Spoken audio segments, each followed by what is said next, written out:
Do birds suddenly appear every time you are near? Just like me, they long to be close to you. Hello, everybody. This is Dr. Willie Jolley, and I am the host of the Willie Jolley Wealthy Way Show, but also the host of the Jolley Marriage Show, and I'm the co-author with my beautiful bride, Dee, of Make Love, Make Money, Make It Last. This is a special edition of the Jolley Marriage Show. My wife is not here because I have a special guest. He's a New York Times best-selling author. He's a friend of mine for many years, has been a friend of mine. He is one of the top urban authors for fiction in America. He has also been a NAAC Image Award-winning author. He is the Phyllis Wheatley Literary Award for Body of Work in Fiction. This guy is a superstar in the nonfiction area, and he has a tour that he is doing, and he came through DC. And I said, I want to do an interview with you for our Jolley Marriage Show, specifically on the topic of what we talk about in chapter number 11. We tell you that we got 10 steps in this book, Make Love, Make Money, Make It Last, to make and shape a great marriage. But there's an 11th chapter for those not yet married. How to know how to choose the right person and be able to separate the prospects from the suspects. And so he has got a tour of his books and his materials that he's doing to talk to people about how men and women are different. Mm-hmm.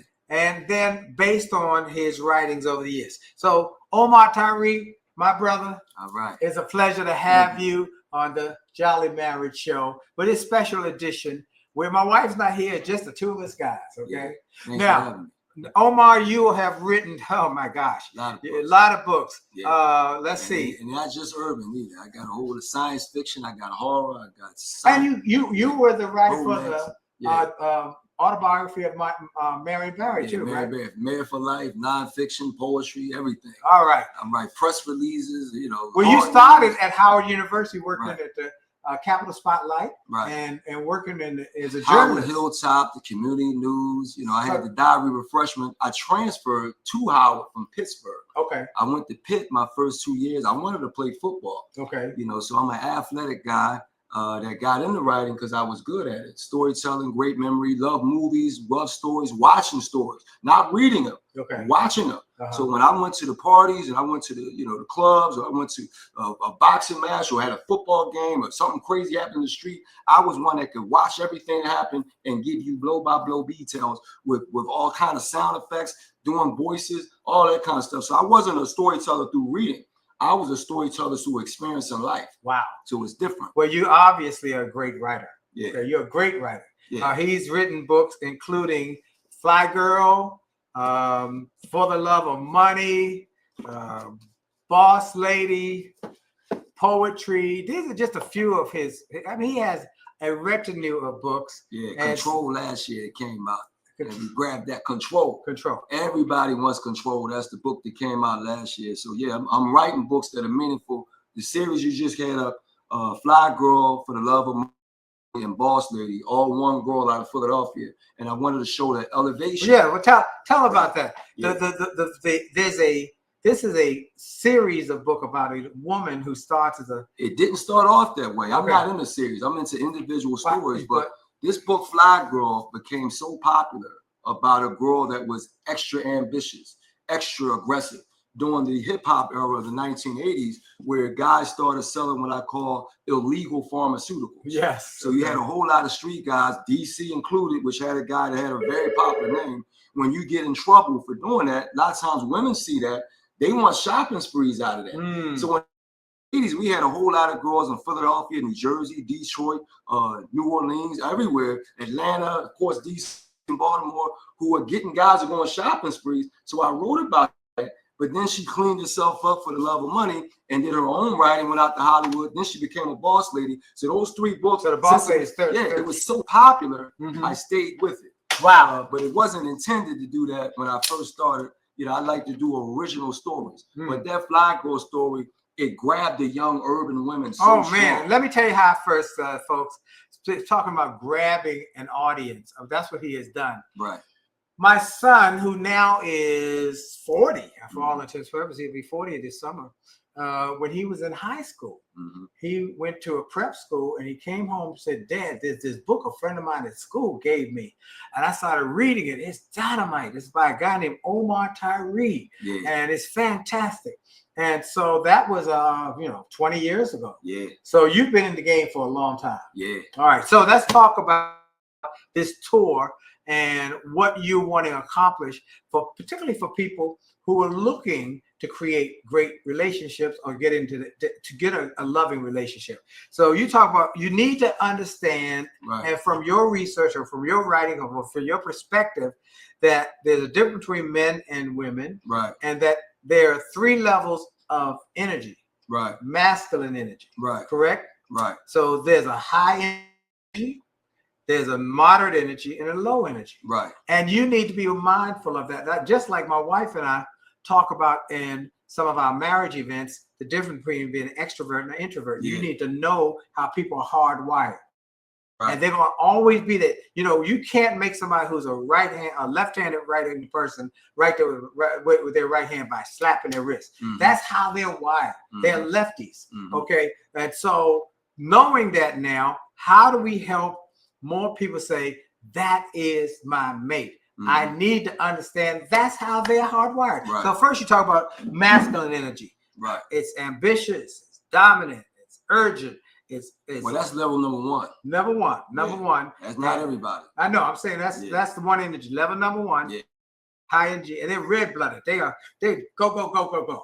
That's you. Always. My mother called me hyper when I was a kid. Okay. I'm the oldest grandson. I was raised by uncles and aunts and cousins that were older than me. And I'm trying to keep up with them, do everything they're doing, learn. That's why I know them stories. They're doing stuff I ain't supposed to see. Okay. So I'm around all that stuff. I've always been older than my age, going to get it. And you know what I mean? It's that energy, and I'm uncompromised, all the stuff. So I understood that. And to a certain degree, you have to back down from that and be number 2 when you have to be. So sometimes you can stay on that platform too high, too long, and people can't deal with it every day. Okay. So that's, hold on. Hello. Man. You thing cut off on us? I don't know, man. I can't. I'm not seeing. And you saw that happening? I'm not seeing. It wasn't recording? I don't. Hello. Yeah, it's recording. Okay. Hello. I just, okay. She can edit that. I'll tell her to edit that out. Okay. In there, I'll tell her in 5, just to make sure. All right. So the first level is the high energy.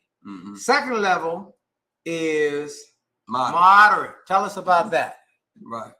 Well, the second level is where the successful relationships really happen. Okay. Because you have to tone it down, so you can get along with people. And they may not have the same speed as you, may not learn as fast as you, but you can't use that against you and them. Okay. So you got to come down. I use that word, dumb it down, that we use. You're not dumbing it down, but you're energizing it down. Like you kind of, you know what I mean? So you're telling that the lady should understand that this moderate guy is not going to be as energetic as others, but that might be what they're looking for. You have to have that, because a lot of times they go after guys that have, and I'm going to tell you something, most of the guys that have number 1 energy are dudes that have national names. You just said, I got a national name for a reason. Okay. I pressed to have it. Yes. And so when other guys were sleeping, I'm working. When other guys are joking, I'm working. When other guys compromise, I don't. Right. When other guys stop, I keep going. Yeah. When you dealing with that kind of man, we are wired to keep going. Yeah. So nothing you do is going to stop us. That becomes kryptonite for some women that understand how to stop guys. Well, you're supposed to stop for me. I'm not stopping for you. So when they come up against that type of man, now it's like, well, how dare you? Hey, look here, I've been doing this for 20, 30, 40 years. And whenever you deal with men who have power like that, that's how they are. Wow. And so I've been around those guys. When you talking about CEOs that run billion-dollar companies, if you ever around those dudes, their decision making is and you like, good God, how do you get along with anybody? They have to tone it down when they talk to their wives. Okay, so go ahead. Let's take that. You said they have to tone it down. They got to tone it down. Well, how about if they can't tone it down? Because then the wife has to be aware of that. Beautiful. And say, okay, that's how he is. Beautiful. And I have to understand that. If they can do that. Well, and that's getting harder and harder now. Well, but that's part of the key. My wife understands that I am a go-getter. Gotcha. Okay? And so she works within that paradigm. Beautiful. All right. Then there's the moderate. And the moderate are negotiable, practical, maybe situational, patient.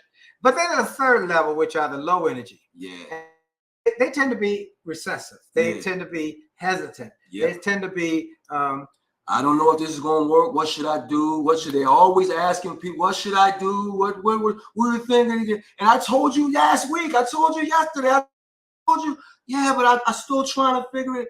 So would you say that women who have a low energy gentleman would be open to saying that's how he is, and I accept that, but I also understand that I sometimes have to drive the car?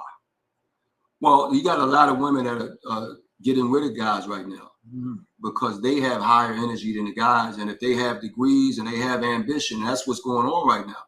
So they are getting the guys now. Now it's ironic. I watch a lot of the animal kingdom. When you watch the lions, the lions die. So I want to make sure I'm clear on this. Those are the three levels of masculine energy. Right? Okay. Then there are 4 types of dateable men. Yeah. There's a dominant man. Right. You. Yeah. Okay. Me. We're both dominant, moving, going, good. Then you got a Mr. Negotiator. Yeah.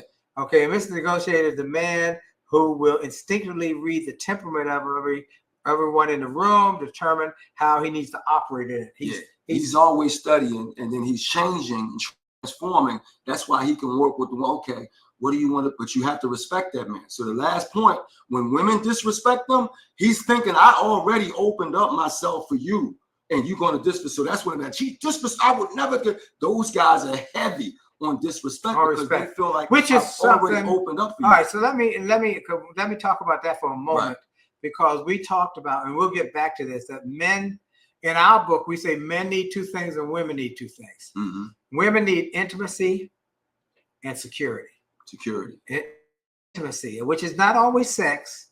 It is that warm feeling inside of them, and men need to know that, and they need that supersized. They need a lot of it. And that's good, because we want to give them intimacy and we want to give them security. They want to feel you got them. Men, on the other hand, need sex and respect. Wow. Sex and respect. Women fight the sex thing so bad. I don't. Do they understand? Well, it's not all women now. Hold on. Some women. I ain't got no problem with that, D. You hear me? I'm so grateful. A brother. We have a lot of women. Brother need to get. Brother need to get hooked up. In other words. And then the other side is the intimacy, the warm feeling. I hear a lot of women say, "He's a good man." But it's done, and that's what happened to dutiful men. Well, they don't learn how to put that feeling. That's right. But they know how to pay the bills. They know how to go to work. They know how to be loyal. And then this woman comes back and say, "There's something," and then she goes for that man that can get that feeling, but he don't do anything else he's supposed to do. So that is why a wise man, listen, gentlemen, many times in prior generations, men would say to their sons, "Be a good provider. Be a good provider," and did not teach them the rest of the needs. The women need intimacy. But many of them didn't know. They would provide. We got an email this week from a lady. So she's been married 47 years and she's miserable. Miserable? She's miserable. Okay. She said she and her husband argue all the time. The marriage is terrible because he started out all right, but then he changed. And he kind of reverted back to some of his father, uncles did. I'll pay the bills. Aren't you happy with that? but she wanted time and attention. And maybe it's the love languages. What are the love languages? You know, some time, attention, some are gifts, some are words of affirmation. So then you got, after Mr. Dominant, Mr. Negotiator, you got Mr. User. There you go. So the user knows that feeling you're talking about. Oh, they're experts. So but they don't do nothing else. All right. So that's his thing. Oh, they're great. All right. And then finally, Mr. Intimidated. Oh, then that's, again, the recessive guy. There's nothing you can do. If they can't match up with a woman, they don't nothing you can do with that. So then, and you're on this tour, and tell everybody about the tour and where they get, first of all, before we get too far, where can they get your books? Right. You can get the book at all the bookstores. You order it, Omar Tyree, you go online. The phone is a computer now. Yeah. So if you type in Fly Girl for the Love of Money, Boss Lady, and Omar Tyree, it's going to pop up Amazon, Simon & Schuster, Barnes & Nobles, many places you can get it from. And so you can get the books. You can also go to my website, hotlavaentertainment.com, and know where I'm going to be for the tour and what I'm doing on the tour. Hot Lava, L-A-V-A, yep. entertainment.com. Yep. By the way, folks, I mean, he is on a national tour, and you've probably been overseas too, because your books are worldwide, they're global. Yeah, I'm all over. Okay, so 5 months of marriage for men. They have to have sex, food, respect, support, employment, faith, maturity, tact, clean house, beauty, submission. That goes style, and what else? What else? I don't have all. You may have some other things, but those are the things that came in mind. My wife, sex was big on my what I needed. Okay, and, but I tell you what really is not on this list of things that was the thing that attracted Dee to me the most was intellect. Her intellect was intriguing to me. I thought she was so intriguing when we would talk, and we could talk for hours. And mine was versatility. Okay. I got a lot. I'm an athlete who's intellectual, you know. But I'm saying in terms of what you want for 5 months of marriage for a man. You wanted. I needed that because I had some women that didn't like sports. Okay, so you want to go to pool. I need that. Imagine you got to go to never, and this is stuff that I like. Okay. I'm not going to stop doing it because you don't like it.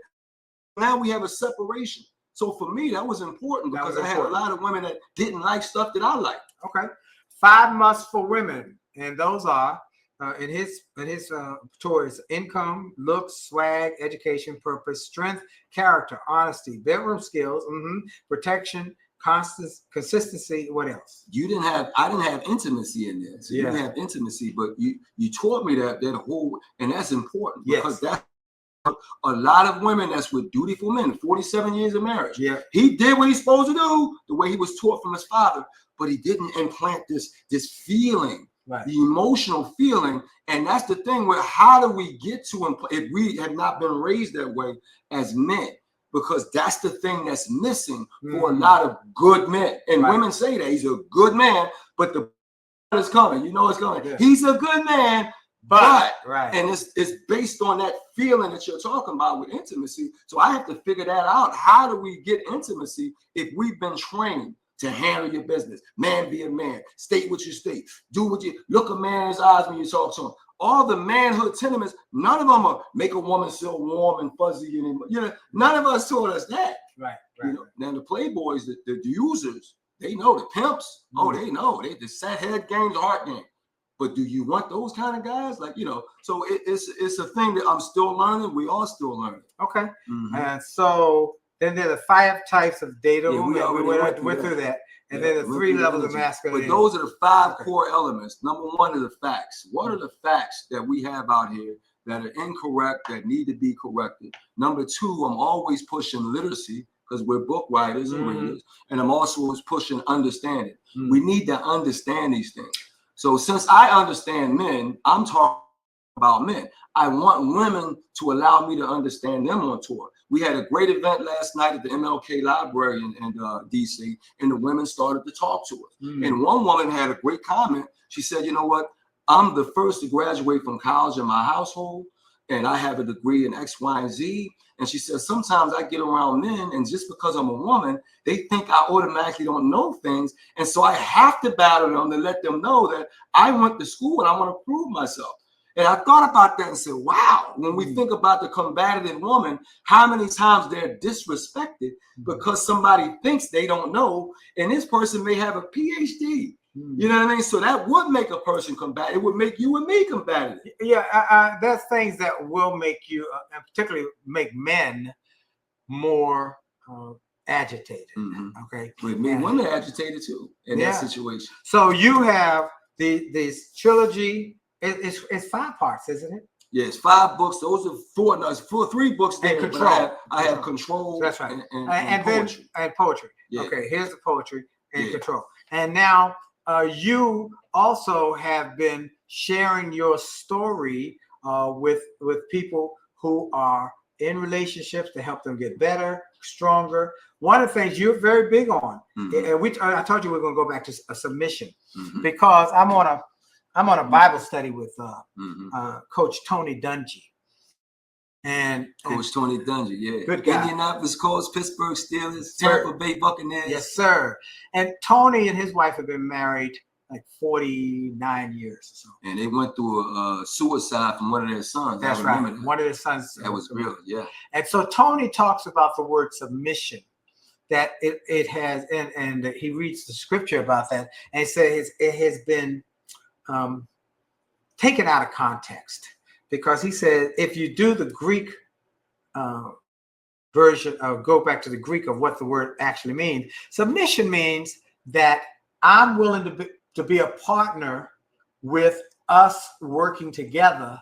I am an equal partner, but I will give you the opportunity to drive the car. Now we both in the front seat, but I'll let you drive the car, and I will go with that. Now I tell the story often in my book, in the marriage book, about when I was growing up. We had a 1956 Chevrolet, and in the 1956 Chevrolet, it was my daddy's like hoopty, because I was it was an old car when I was a kid. It on the left side would have a mirror, and at the rear view would have a mirror, but there was nothing on that side. So we'd be riding down the road, and my dad would say to my mom, "Can I get over?" And she would roll that window down, stick her head out, and say either yes or no. Now, he would not say to her, "Well, I'm not listening to you." She was his trusted advisor. She was his partner, and he respected her and appreciated her wisdom. And he would either get over or not get over according to what she said. And that's what I mean by submission, and what Tony says, that you respect that partner, you give that partner grace and appreciation and love and thankfulness and gratitude. And yet I'm still driving the car, but she's my co-pilot. Okay. And that's one of the things I saw, I think is important when we talk about the word submission.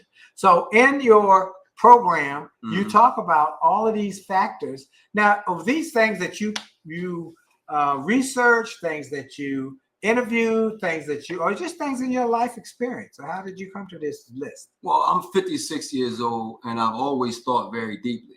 So I've written like 300 characters. Wow. And these characters are always based on real life. I also got an A in psychology and sociology. I was very much into those topics. And I went through some stuff in my own life where I'm studying. And so when you have friction and you come down and you say, okay, how do I understand what's happening to me in the world around me? I'm built to do that. Okay. And so what happens is, where'd you get this from? You can go validate the information, but when you're built as a person who studies like Socrates and Aristotle, then you become a scholar of that particular situation. And so I've been studying humans for the last 30 years, 50 years. Let's talk about sex. Right. Okay, because that's big topic. And you say that when you're on the tour and doing the events, you talk about it open and honestly. You don't pull no punches.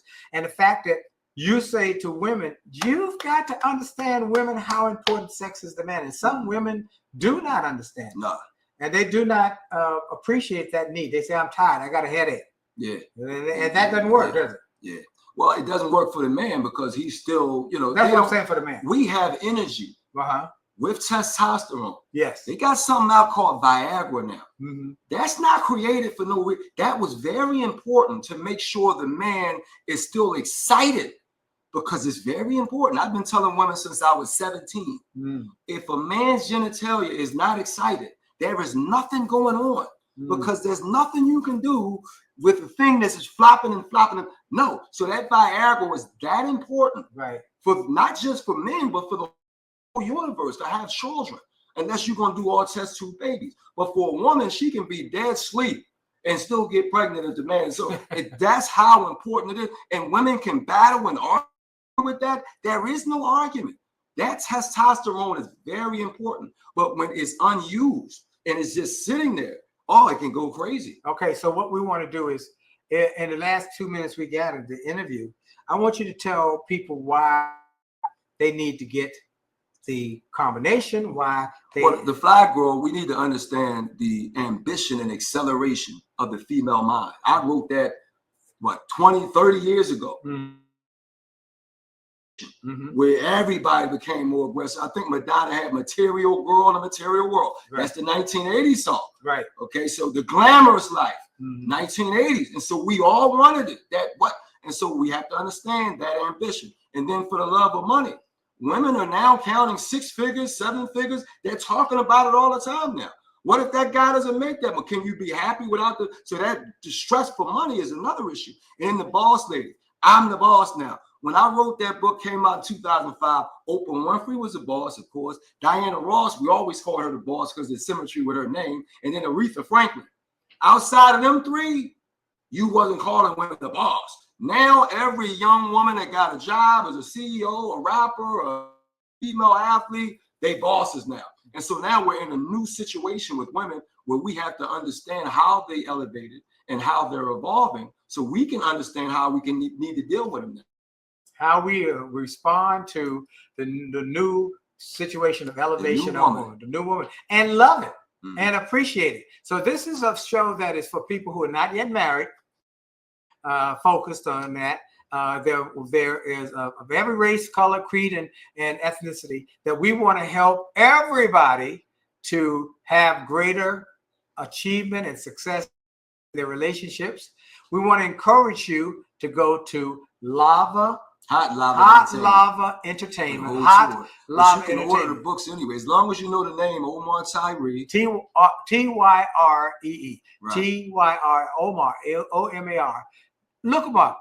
Google them. You're going to see New York Times bestselling author, global influencer, and somebody who I'm glad to call my friend, Omar Tyree. Y'all go check them out and make sure you listen to this show and share it with everybody in your network, particularly those who are not yet married. And of course, want you to go to get the book, Make Love, Make Money, Make It Last. Chapter. And it has Make Love first. That's right. I noted that. Then Make Money. So that's love and career. That's right. That's ironic. That's right. You have those first. And in this book, we got a special section for those not yet married. Yeah, for chapter 11. What do you call it?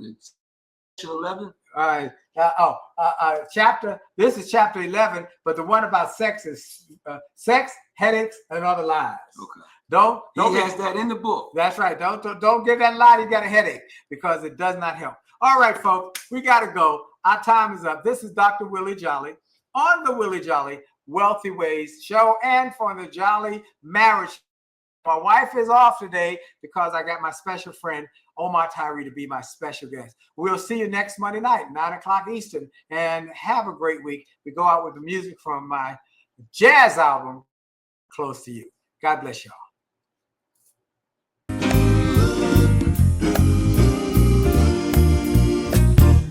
Why do birds suddenly appear every time you are near? Just like me, they long to be close to you.